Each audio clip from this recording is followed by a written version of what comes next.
போகர் 7000 முதற்காண்டம். வீரச்சத்தமும் வாசித்தியானமும்.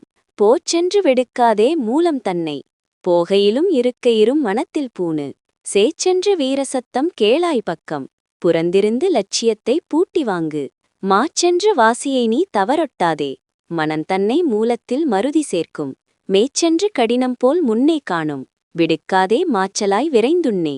இந்த வீடியோவில் பாடலிலோ அல்லது பொருளிலோ தவறுகள் இருக்கலாம். மன்னியுண்ணல். எங்கள் நோக்கம் அரிய தகவல்களை எளிய முறையில் பொதுநலனுக்காக பதிவிடுகின்றோம். இந்த பாடலின் சுருக்கமான விளக்கம். எந்நேரமும் மனதை மூலத்தில் நிலைநிறுத்துங்கள். சே என்ற வீரசத்தம் கேட்கும். வாசியை தவறவிடாமல் இலக்கை நோக்கி செலுத்துங்கள். ஆரம்பத்தில் கடினமாக தெரிந்தாலும் முயற்சியை கைவிடாதீர்கள். யோக பயிற்சிகளை அறிய நமது சேனலை சப்ஸ்கிரைப் செய்து லைக் பண்ணுங்கள். இந்த பாடலின் நோக்கம் தொடர் பயிற்சியின் மூலம் உள்ளுக்குள் கேட்கும் நாத ஒலிகளை கேட்டு மனதை ஒருமுகப்படுத்துவதாகும். நன்றி. ஓம் நம சிவாய. வாழ்க வளமுடன்.